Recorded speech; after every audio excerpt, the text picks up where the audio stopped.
Always Auburn with your host, Tyler Crane. All right, we're back at you this morning, Monday morning with Always Auburn. And we're going to get ready for the Oklahoma Sooners this week. So first off, we're going to start with their offense. And the key to their offense is John Mateer, their quarterback. He is nothing really short of outstanding at this point in the season. Now, has he made mistakes? Of course, nobody's perfect. But after watching film on Mateer and just seeing how Oklahoma has really funneled their entire offense through him, I mean, he is their offense. If we can stop Mateer, we can beat Oklahoma. Now, can we stop Mateer? That's going to be the big question to present, especially with the struggles that we've been having in the secondary and in the back end of our defense, through the passing game and missing tackles in that end. We can't have that this week. He's simply too good. John Mateer has a big, strong arm. He can make every throw. He's moving defenses with his eyes. He's manipulating defensive backs. The stuff that he's putting on film is really stuff that you see in the NFL out of experienced quarterbacks who've been in NFL programs and around NFL offensive coaches. And it's fun to watch, to tell you the truth. I actually enjoyed watching John Mateer's tapes of what he's put on film throughout this year. Now, he played Illinois State, he played Michigan, and last week they came off a 42-3 win over Temple. So he hasn't played the best of competition with the exception of the Michigan game, which Michigan has good defensive players. They have good talent over there, and he really had a heyday over there. He made every throw. It really seems like the throws that he doesn't make, the incomplete passes and the few interceptions that he's had, especially the one he had in the Michigan game, really you can point to the receiver and say he wasn't in the right spot. And so that is even more, speaks more volumes about Mateer's just ability to understand how to manipulate coverage and play the quarterback position and deliver these throws and help the receivers.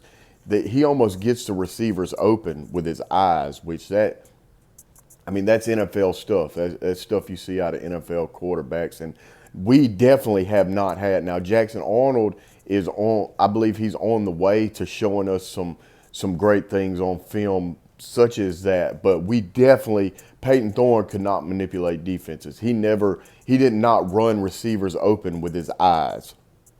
That was beyond what he was capable of. No bad blood towards Peyton Thorne, but it is what it is when it comes to that. So we have our hands full with John Mateer. Now, does that mean that he's going to go out there and beat us, dominate us?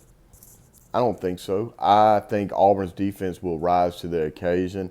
I do not think we're going to see the same thing that we've put on film in the secondary the past few weeks, to tell you the truth. I think that they're going to play with a chip on their shoulder this week, or at least I hope they're going to play with a chip on their shoulder this week, because that's the only way we're really going to get out of there. I don't want it to turn into a shootout, because Oklahoma really does have a good defense. But we're going to get into all that throughout the week. Today's mainly about John Mateer. He looks good. He looks good with pressure on him. He has a 57% completion rate under pressure. I mean, that's insane. That's NFL stuff. Most guys are below 40% when it comes to that stat. And that speaks numbers. That means that the pressure really doesn't get to him like it gets to your average quarterback in college football, when the majority of college football quarterbacks shut down when pressure's in their face, or they take sacks, or they force throws. John Mateer's game only kind of excels in that moment. It's like the pressure doesn't get to him. He lives for the pressure in some ways, and some guys are like that. Some guys are just naturally the pressure. Excuse me. The pressure just does not hold bearing to the overall outcome of the play, and unless you can really corral him and get him on the ground, the pressure just doesn't bother him. We've seen glimpses like that. I really, after doing some film study on Mateer and kind of just going back and thinking throughout time, SEC football, big time quarterbacks. The one player that really I feel like is a good comparison to John Mateer is Johnny Manziel. And I actually think Mateer is more mechanically advanced in his throwing motion and understand how to read defenses than Manziel was at that point in his career, because Manziel kind of played more freestyle ball, and his pure athleticism and just speed for the game and being able to find open space on the field really was his main attribute for being successful at Texas A&M. But Mateer, on the other hand, he looks sound. I mean, he looks sound in his throwing motion. He looks sound in the way he understands coverage through the defense and what throw to make here. Like I said, he runs players open. He goes through progressions. He scans the entire field. He knows where every receiver on the field is and where they need to be.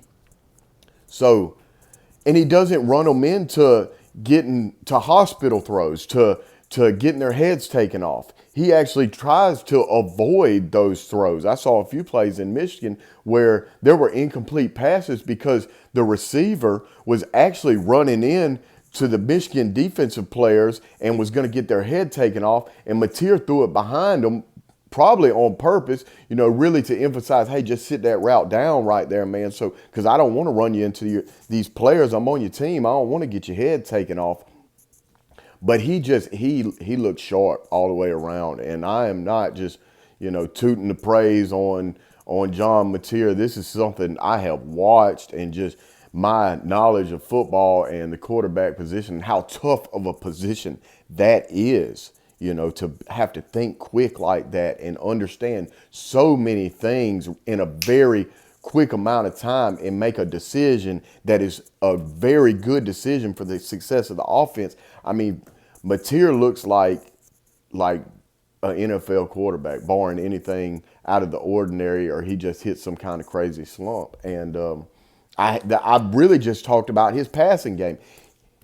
He's their running game too. I mean, the kid, like I said, Johnny Manziel, when it all breaks down, he keeps his eyes down the field, but at the same time, he can tuck it and run and might get you 30 yards. He looks like Jackson Arnold, in that Baylor game where Jackson Arnold was running crazy all over Baylor. That's kind of what he looks like. So, man, he is just a hybrid, very dual threat, very sharp in a lot of aspects. You can tell that the Oklahoma offensive coordinator and quarterback coach, Ben Arbuckle, I think that's his name, has really just developed this young man and took what he already had, the tools he already had from his time at Washington State, and really just sharpened them to a point that he looks scary right now. I can really honestly say that he's probably the best quarterback in the SEC, if not the entire country, out of these first 3 games of the season, first 3 weeks of the season. He looks to be the best quarterback in the country. So our defense is going to have their hands full with Mateer. But that doesn't mean he can beat you. We've played big quarterbacks before, big, good quarterbacks who could sling the ball around the field. And we've answered that, not necessarily in the past few years, but we've seen Auburn teams do that when you go back and you look at history. We've had good defenses, and they've stood up to quarterbacks like David Green back in the day with Georgia. Chris Leak was a good quarterback at Florida, and we stood up against him. Joe Burrow, you see what he's doing in the NFL, and we went on the road. Now, we lost that game, but we went on the road to LSU and gave them their toughest game that year. They won the national championship. And really, if DJ Williams wouldn't have stepped out of bounds on the first play out of halftime, we might have won that football game. That's a little food for thought for y'all this morning. That still haunts me in my sleep, because they went on to win the national championship. It goes down as probably one of the best offenses in the history of college football, and we had them on the ropes on the road in Baton Rouge a few years ago. So hey, we can dial some stuff up to get Mateer kind of on the ropes. Now, are we going to be able to do that? That's a bigger question, but it is a possibility. Our defense is going to have to throw some things at them, and that starts with coaching DJ Durkin some things, mix coverages up, disguise coverages. I really am not. I'm worried about this tendency we have to keep everything in front of us and give quarterbacks the short routes and kind of play everything in front of us. I don't know if that's necessarily the route to go with Mateer, because that's going to give him time. That's going to allow him to make his progressions, and you can only cover for so long. So the zone, safe defense, I really don't know how good that's going to work this week. To tell you the truth, I think you sell out. I think you I think you disguise man coverage and you send pressure, and we take DeMarcus Riddick, probably our fastest linebacker, and we give him a big task this week. Hey, you're going to be on Mateer the whole night. You need to tackle him. You got to bring your arms, wrap up. He needs to be on the ground. But that's your man. We're going to spy him all night. I think we designate two linebackers. DeMarcus Riddick, because he's probably our fastest, and maybe Xavier Atkins, maybe Melendez. Melendez, that's a big task for you as a true freshman on the road, big game, but he might be able to answer that bell. Melendez tackles very well. I think probably out of that linebacker room, as far as just form and natural ability to tackle and bring your arms, Melendez looks sharp in that area. He stays on his feet. He doesn't, his eyes are kind of disciplined, I feel like. So all that plays a part in containing and corralling a quarterback like John Mateer this week in Norman. So yeah, I think that you got to have a spy on them, and I think you disguise man coverage, and it's time for our secondary to really answer the bell. Okay, the lack of competition is not a factor anymore. This is big time SEC competition. This is the stuff that gets you into the NFL, that gets tape put on field, that makes your name and your number shine in Auburn history, and that's what you want. That's what's going to get you to the next level. That's going to get you the accolades. That's going to get the money in your pocket. All that, and that's going to kind of seal your part in the success of our team this year, of defensive football this year on the Auburn Tigers. So it is a big week for our defense, at the hands of John Mateer and the Oklahoma offense. And I really believe that if DJ Durkin can put together a good game plan that is effective and it stops what Oklahoma wants to do, which all they want to do is let their best player, John Mateer, go out there and win the football game, whatever that looks like. That's all they want to do. So if you can force him into bad decisions and get him out of his game a little bit, then I think he's thrown an interception in all three games. He has a pick against Illinois State, against Michigan, and against Temple. Now, they weren't all his fault, I don't feel like, but at the same time, he'll put the ball in the other team's hand. The proof is on the paper. And if we can start the big difference in last week's game was the turnover margin. A lot less competition, but hey, we had two turnovers. They had two turnovers and we didn't. We forced those turnovers. If we can force turnovers this week out of John Mateer, get him out of his comfort zone, and things just don't come easy for him and natural, then we can win this game in Norman, Oklahoma. And I think that along with some other things that we're going to talk about later on this week, but this was mainly about John Mateer and what he brings to this game this week, I think that can be the key to Auburn's success. Stopping John Mateer, man coverage, don't let them have the easy short routes. Let our defensive backs win like they need to. And I'd put it in their hands, to tell you the truth.